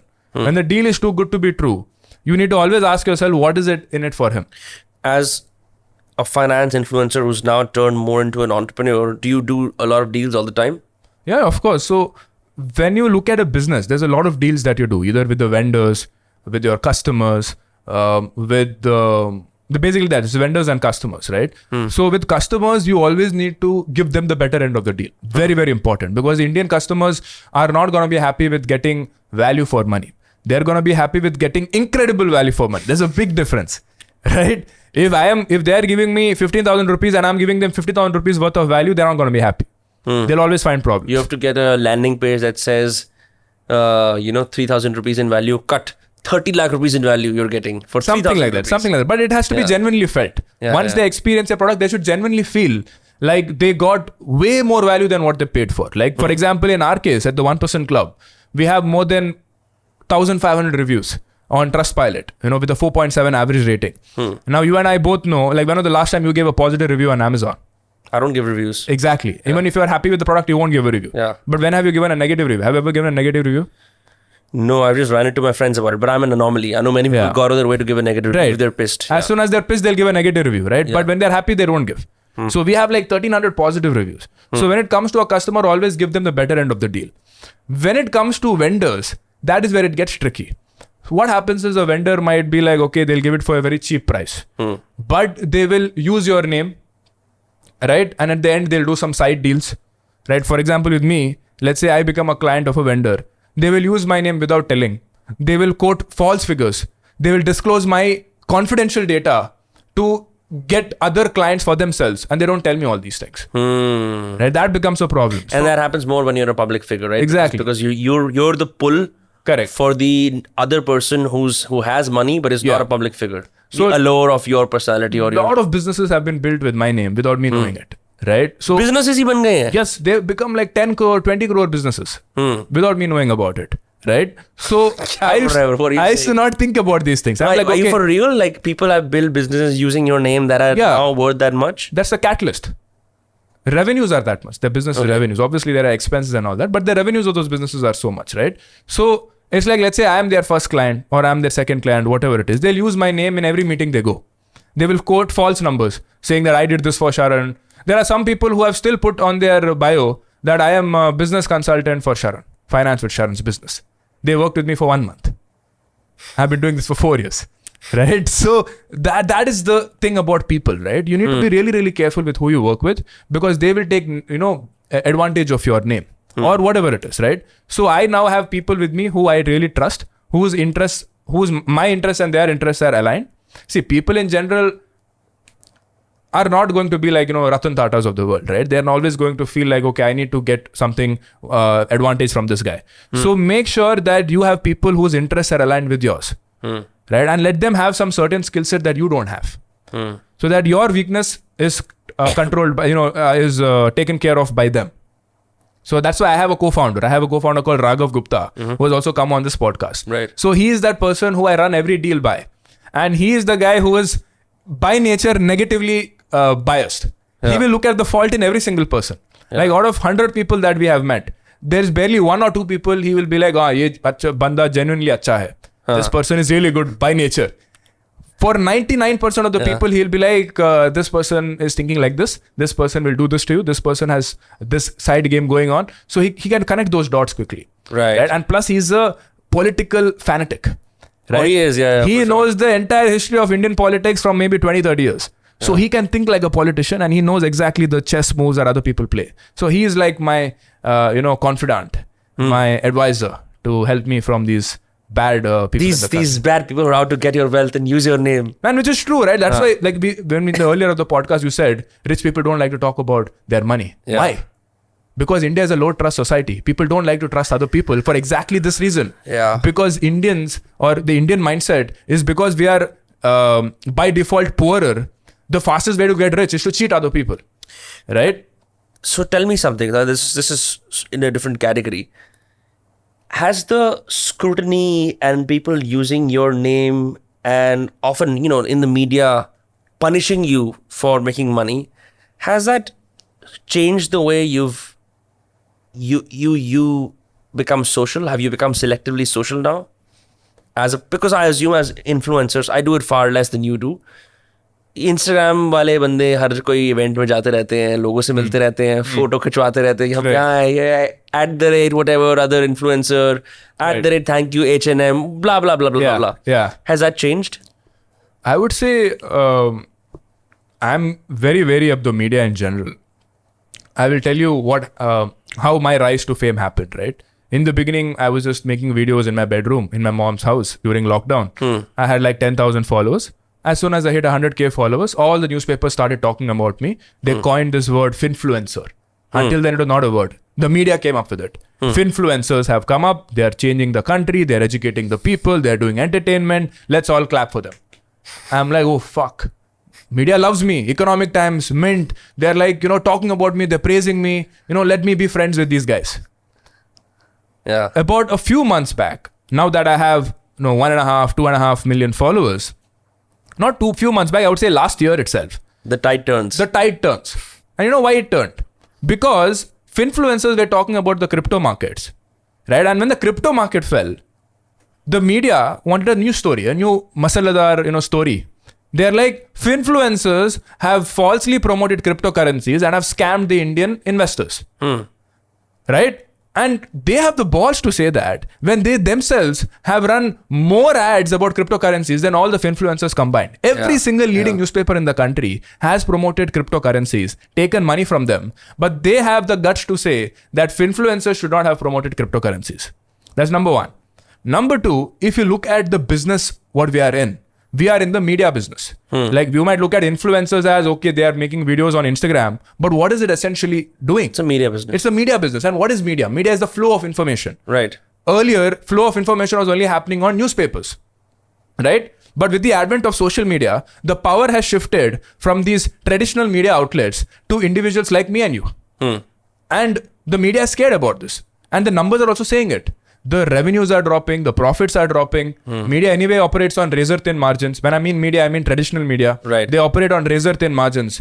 So they no longer have the eyeballs. People like me and you have the eyeballs. So they're definitely threatened, especially in the finance industry, where the number of people interested in finance were anyway low because they were writing boring articles on newspapers. Right. Finance journalists were more coveted and more sought after than the average journalist in general, right? Right. Yeah. So earlier, the finance media industry was anyway a small industry because they were not able to get the masses to read their newspapers, right? An average Indian is not going to be naturally inclined to learn about mutual funds and stock market, right? It is only like a selected small group of people who are really interested in the numbers. Yeah, when I was a kid, I would always skip the money channels and the finance channels. Correct. Because they would have the Sensex, Nifty. You were like that. Yeah. But now it has changed. Now with the advent of influencers like me, now all of a sudden even a 14-year-old kid is talking about mutual funds. Like every time, like I go to my dermatologist, right? She's like, you know what, my 12-year-old daughter is a big fan of you. She keeps sending me your videos. Like I hear these kind of stories all the time, right? This is from people who are like 45-year-old telling me that their kids are also now interested in money. Right. So that shift has happened now. So the traditional media is obviously going to feel like, oh shit, the power is now gone to Instagram and YouTube. And who controls Instagram and YouTube? People like me and you, not your traditional newspaper outlets. So I feel that the media is looked at this as a threat, right? And they are now hating on influencers, saying that they are dangerous, they're doing this, they're doing that. Where in fact, we have license from SEBI, right? We are doing legitimate work, right? We have, 150 people working for us. So we are doing everything by the book, right? But the media still attacks us, right? Because they're literally threatened. What does a threatened animal do? Right? It attacks you. Like even a threatened rat will attack you. Even though it's 100 times smaller than you, it will still attack you because its life is under threat. Right. So that's what's happening, I feel, in the media space. Yeah, you'd be very surprised that if you could be the most dubious person in the world, but you have money, you can buy a media package for very cheap. Exactly. And they will run ads for you all year long. Everything but is because there is no individual accountability in media, it's difficult to go after a media group. It's difficult to go and say, so-and-so media group is complicit in this. But it's far easier when... To attack me. Because you're an individual. Correct. And you're seen and you're known and you're supposed to be accessible. You don't hide behind, what's that? Like when you write an article, it just says a small name by this person. That's it. And sometimes your profile is not there. You don't hide behind an institution protecting you. Right. So that's why this happens. One last question. What was it like meeting MS Dhoni? And I met him a couple of times. Okay. First time I could barely speak 3 words. Literally 3 words. I had to. And you're a cricket fan or like medium?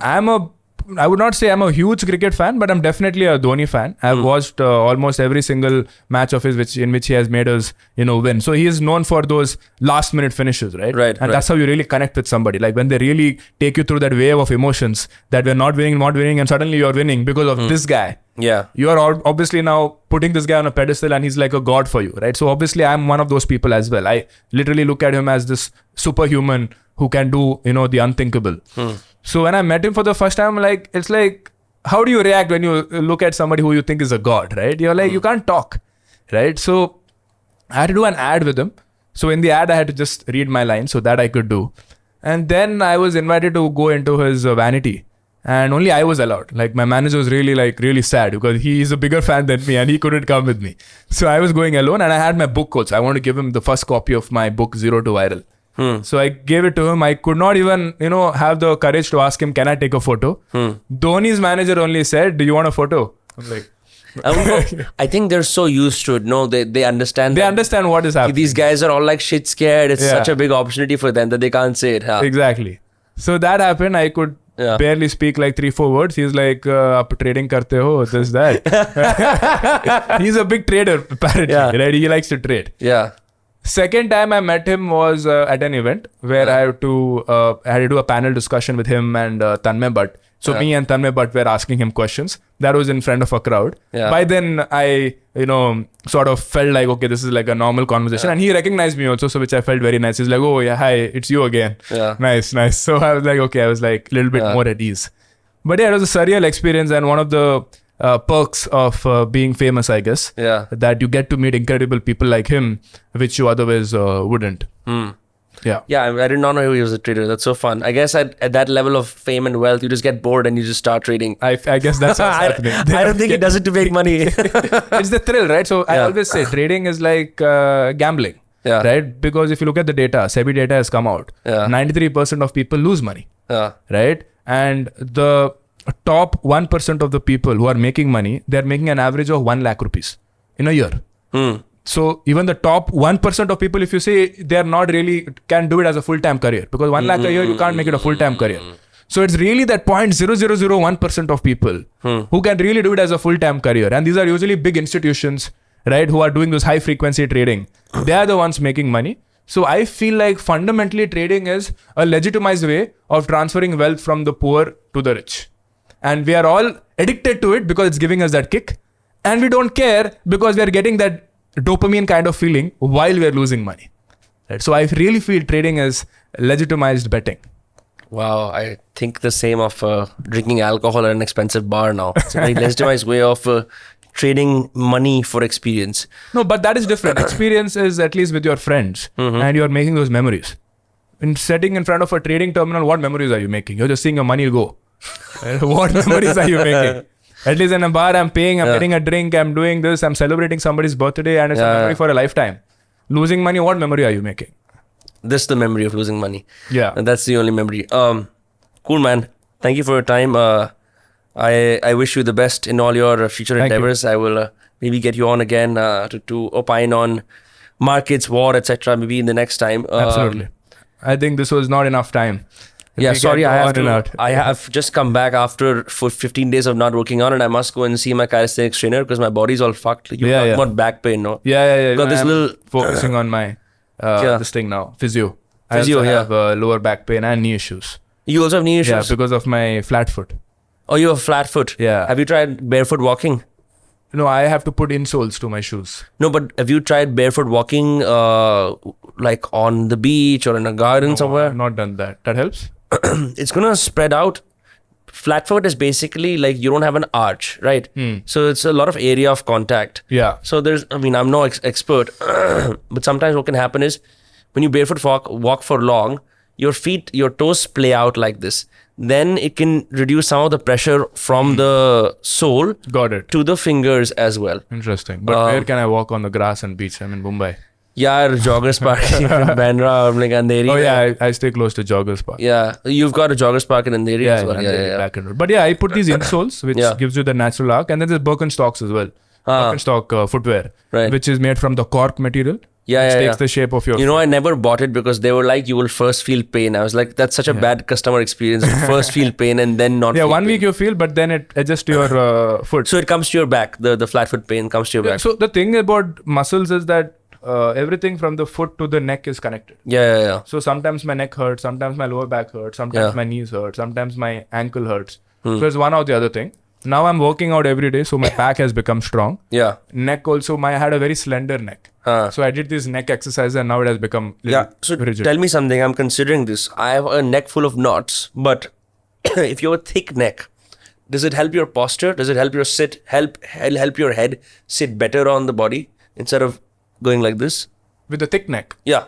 I don't know about with a muscular neck that you have control over. Oh yeah, muscular neck, obviously you will have more stability of your neck. And I think the reason why we have those neck issues also is because we are podcasters. Yeah. And we have to do this and do this and then do this. Like we have to nod and all of that, right? No. I think it's also you're just looking at the screen, bro. Like, that's also there, right? So, but all of that can be fixed with the strong core. So if you do those back exercises, the core becomes strong. If the core is strong, it keeps the neck safe and the lower stress on the knee. Knee also gets the strength from the lower back, right? But right now most of my pain is on the knee. So I need to strengthen these thighs and glutes. Glutes means ass, right? So I have to strengthen those. And then hopefully, like the doctor has said, another 2 more months, combination of physio and exercises and insoles and a lot of supplements, I should be fine. So for the knees, what do you do for strengthening? Knee is physio, like physio had come. I'll send you some. There's this guy called Knees Over Toes guy. I think you will really like it. Okay. It's a revolutionary approach to knee health. Only mastering the knees. Okay. He's got plastic implants in his knees. That's how fucked his knees were. Okay. He can do basketball dunks and his knees are incredibly strong. So he devised this technique basically where we do a squat in a gym. You basically squat down deep and back. You're always behind your knees, right? He's like, it's some nonsense that some gym trainer invented. It's actually supposed to be knees over toes. That's why you get full range of motion. And only through squats can you strengthen your knees, and through backward walking and through foot flexion. Anyway, this is outside the domain of our today's podcast. Yeah. But I love to talk about health and all that because that's what so maybe we're ending it, but I'll end it on this note that money to have made, right? But once you make money, you realize that that's not it. Yeah. You also like, for me, I look at life as 3 pillars. There's money, health, and relationships. And the last 1 year, I've spent a lot of time just on health and relationships. Yeah. And I've learned so many things, because earlier I used to just read finance books and watch finance videos on podcasts. Right. But now most of my feed is filled with relationship science, health science. So I've learned so many things, and I'm enjoying that journey. Wonderful. Yeah, maybe on the next one we can talk about those things as well. Sure, bro. Sure. I would love to be Karan Johar and talk to you about like who you're dating, what's your type, and all that jazz. But I was like, not for this conversation. Yeah. Anyway, man, it was a pleasure to have you. Absolutely. For people who don't know, there's very few. They can follow you on Finance with Sharan on YouTube, Instagram. There's the 1% Club on similar platforms. Anything else? Yeah, I'm in LinkedIn. I go by Sharan Hegde. So that's also somewhere you can follow me. But yeah, I hope you guys enjoyed, and hope you guys also implement, don't just listen, implement things in your life, because a lot of people think, I'm only watching podcasts, I'll get smarter and smarter. But you should implement those things also in your life, and that is where people go wrong. Awesome. Thank you for your time. Thank you. Done.